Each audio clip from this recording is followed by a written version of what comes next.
मुझे तमिलनाडु की जनता को और देश की जनता को एक सत्य बताना जरूरी है और बड़े दुख के साथ सत्य कड़वा होता है, लेकिन सत्य जरूरी भी होता है। मैं सीधा सीधा आरोप लगाना चाहता हूं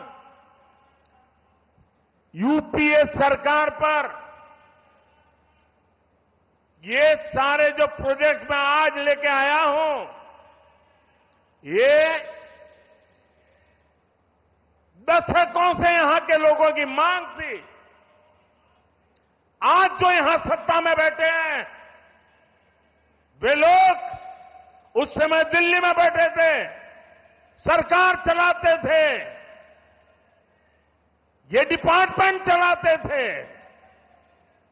लेकिन उनको आपके विकास की परवाह नहीं थी। बातें तमिलनाडु की करते हैं, लेकिन तमिलनाडु की भलाई के लिए कदम उठाने की हिम्मत नहीं थी। आज ये आपका सेवक तमिलनाडु की धरती पर तमिलनाडु का नया भाग्य लिखने के लिए एक सेवक बनकर के आया है।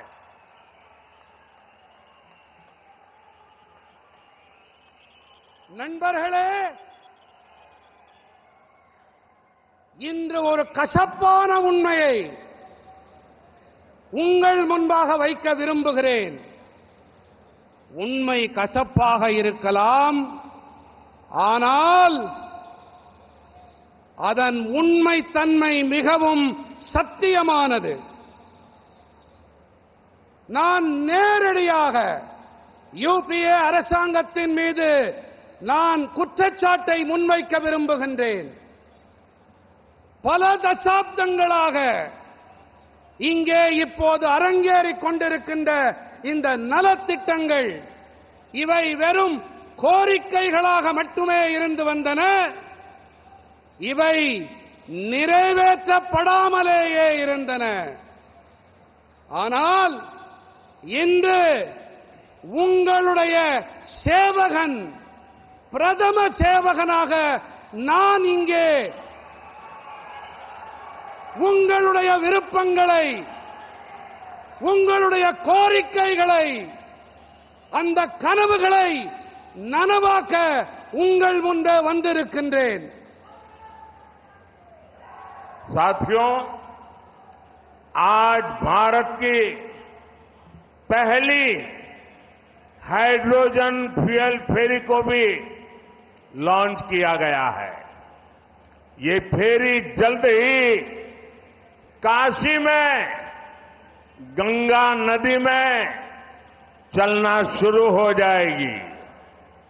ये एक तरह से तमिलनाडु के लोगों का काशी के लोगों को बहुत बड़ा उपहार है और काशी और तमिलनाडु का नाता मैं पिछले दिनों काशी तमिल संगम में जो ऊर्जा देखता हूं, जो भक्ति देखता हूं, जो भारत के प्रति प्यार देखता हूं, तो काशी के लोग और काशी जाने वाला हर कोई देशवासी जब इस फेरी में बैठेगा तो उसको तमिलनाडु भी अपना लगेगा।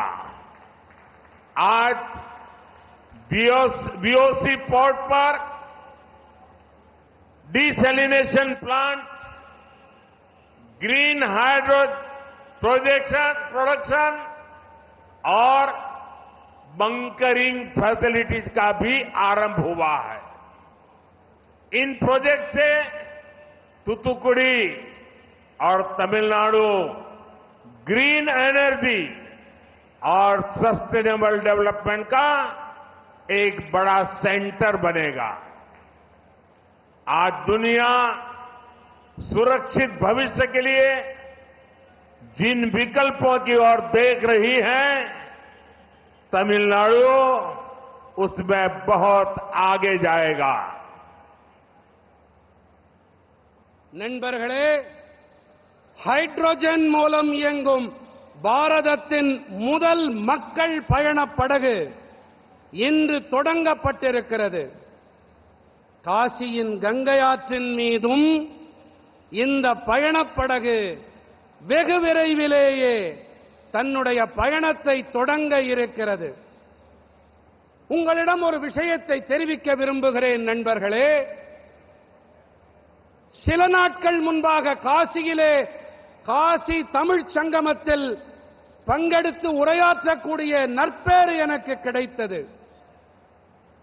இப்பொழுது இங்கே தொடங்கப்பட்டிருக்கின்ற இந்த ஹைட்ரோஜன் படகானது காசியின் கங்கை ஆற்றிலே இது பயணிக்கும் காலத்திலே தமிழ்நாட்டிற்கும் காசிக்கும் இடையே இருக்கக்கூடிய நான் பார்த்து அனுபவித்த அந்த நல்ல உறவு மேலும் ஆழப்பட இருக்கின்றது என்பதை இந்த வேளையிலே மட்டற்ற மகிழ்ச்சியோடு நான் தெரிவித்துக் கொள்ள விரும்புகிறேன். இது ஒரு வகையிலே காசிவாசிகளுக்கு, என்னுடைய தொகுதிவாசிகளுக்கு, தமிழ்நாட்டு மக்கள் அளிக்கும் நற்கொடையாகும். வஉசி துறைமுகத்திலே உவர் நீரை குடிநீராக மாற்றும் ஆலை, பசும் ஹைட்ரோஜன் தயாரிப்பு மற்றும் பங்கரிங், அதாவது எரிபொருள் நிரப்பும் வசதிகளும் இன்று தொடங்கப்பட்டிருக்கின்றன. இந்த திட்டங்களால் தூத்துக்குடியும் சரி, தமிழ்நாடும் சரி, பசுமையாற்றல் மற்றும் நீடித்த வளர்ச்சிக்கான ஒரு மிகப்பெரிய மையமாக மாறும். பாதுகாப்பான எதிர்காலத்திற்கான எந்த மாற்றுக்களின் திசையை நோக்கி இன்று உலகம் பார்க்கிறதோ அவற்றில் தமிழ்நாடு மிகவும் முன்னேறிய நிலையிலே பயணிக்கும். साथियों, मैरीटाइम सेक्टर के साथ ही आज यहां रेल और रोड से जुड़ी कई विकास परियोजनाओं की भी शुरुआत हुई है। रेल लाइन के इलेक्ट्रिफिकेशन और दोहरीकरण के काम दक्षिण तमिलनाडु और केरला के बीच कनेक्टिविटी को और बेहतर बनाएंगे। इससे तिरुनेलवेली नागरकोइल सेक्टर पर पड़ने वाला दबाव भी कम होगा। इसी तरह तमिलनाडु के रोडवेज इंफ्रास्ट्रक्चर के और आधुनिक बनाने के लिए आज मैंने 4,500 करोड़ रुपए के 4 बड़े प्रोजेक्ट का भी लोकार्पण किया है। इनसे राज्य की रोड कनेक्टिविटी बेहतर होगी, यात्रा का समय कम होगा, साथ ही टूरिज्म और इंडस्ट्री को भी बहुत बढ़ावा मिलेगा। நண்பர்களே, கடல் வாணிபத் துறையோடு கூடவே இன்று இங்கே ரயில் மற்றும் சாலைகளை இணைக்கும் பல வளர்ச்சி திட்டங்களும் கூட தொடங்கப்பட்டிருக்கின்றன. ரயில் வழிகளின் மின்மயமாக்கலும், இரட்டை வழி ரயில் பாதைக்கான பணிகளும் தென் தமிழ்நாடு மற்றும் கேரளத்திற்கு இடையேயான இணைப்பை மேலும் சிறப்பானதாக ஆக்கும். இதனால் திருநெல்வேலி நாகர்கோயில் பகுதியின் மீது படியும் தாக்கமும் அழுத்தமும் குறைவாகும்.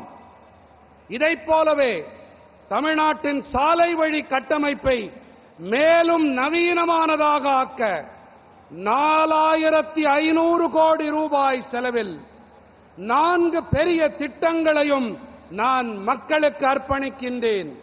இவற்றால் மாநிலத்தின் சாலை வழி இணைப்புகள் மேலும் சிறப்பானவையாகும், பயண நேரம் குறைக்கப்படும், அதோடு கூடவே சுற்றுலாவுக்கும் தொழில்களுக்கும் ஒரு உந்து சக்தி உண்டாகும். साथियों, आज देश होल ऑफ गवर्नमेंट की अप्रोच के साथ काम कर रहा है। रेलवे, हाईवे और मोटरवे भले ही अलग अलग डिपार्टमेंट लगते हो,